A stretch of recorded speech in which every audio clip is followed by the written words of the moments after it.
You know, when you think about cybersecurity, your mind probably jumps to hackers and hoodies, crazy lines of code, and digital firewalls. But the real game, the strategic one, is played on a totally different level. So today, let's go beyond all the technical jargon and really dig into the core philosophy behind how modern organizations actually defend themselves. All right, so to kick things off, I've got a question for you. What do you think is the single biggest myth out there about cybersecurity? Really, just take a second. What comes to mind? It's this right here. The idea that security is just some problem for the IT department to go solve. You know, that you can just buy a fancy box, plug it in, and boom, you're secure. Look, that way of thinking isn't just old school, it's actually dangerous. The reality is way, way more dynamic. And this quote, man, it just hits the nail on the head. Security isn't a one-and-done setup. It's a constant process, an ongoing journey, because the threats out there are always changing, always evolving. So if it's not just a problem for the tech folks, then what is it? Well, the answer is to start treating it like a governance challenge. This is the first big idea we're going to tackle. You need a blueprint for defense that gets the entire organization involved. I'm talking top to bottom. So what is security governance?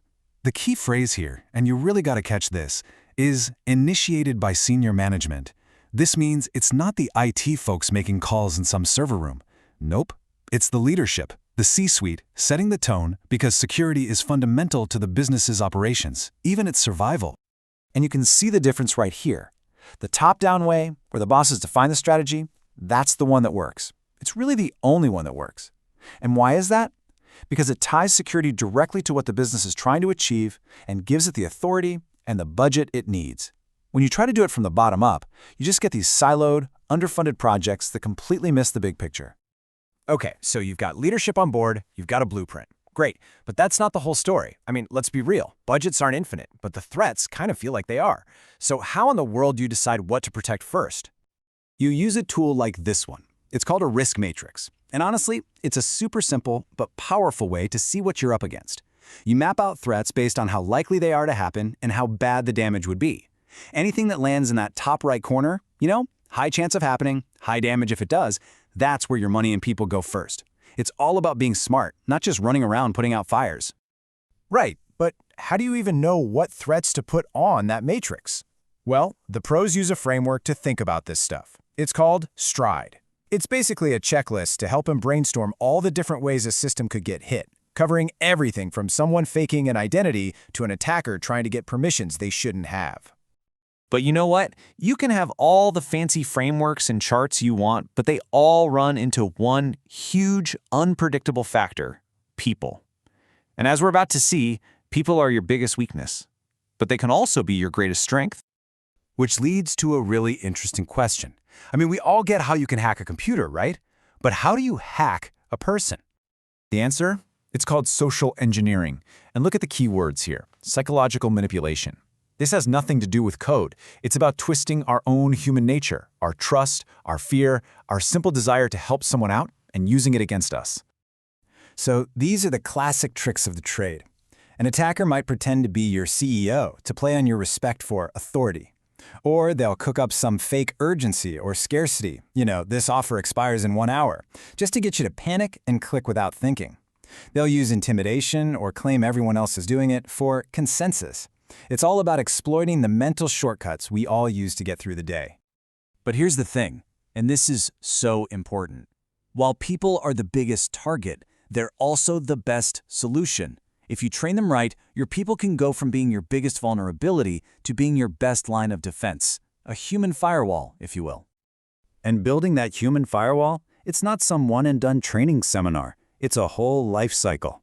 It has to start before someone is even hired, with screening. Then when they're onboarded, you give them only the access they absolutely need, and you keep the training going. And crucially, the second they leave the company, you shut down their access immediately. Okay, so this brings us to our last big idea. And honestly, it might be the most important one of all. We've covered governance, we've covered the human element, but what happens when an attack actually works? Because sometimes it will. So you have to plan for when it happens, not if. Look, no defense is perfect. The goal isn't to build some unbreakable digital fortress, because that's impossible. The real goal is to be resilient, to build an organization that can take a punch, absorb the damage, and get right back to business as fast as possible. And planning for that kind of disaster really comes down to two key questions, and these are business questions, not tech questions. First, there's the recovery time objective, or RTO. That's just a fancy way of asking, how long can we afford to be shut down? And then there's the recovery point objective, RPO. That answers, how much data, like the last few hours of work, can we afford to just lose forever? The answers to those two questions will shape your entire recovery plan. And that brings us right back to where we started. This idea of resilience just proves that core truth all over again. Security really is a journey of constant testing, learning, and adapting. It's not a finish line you can just cross and be done with it. So I want to leave you with one final question. Think about your own workplace, or even just your own personal digital life. Is your security plan built on the myth of being unbreakable? Or is it built to be resilient, to bounce back? Because trust me, that difference changes everything.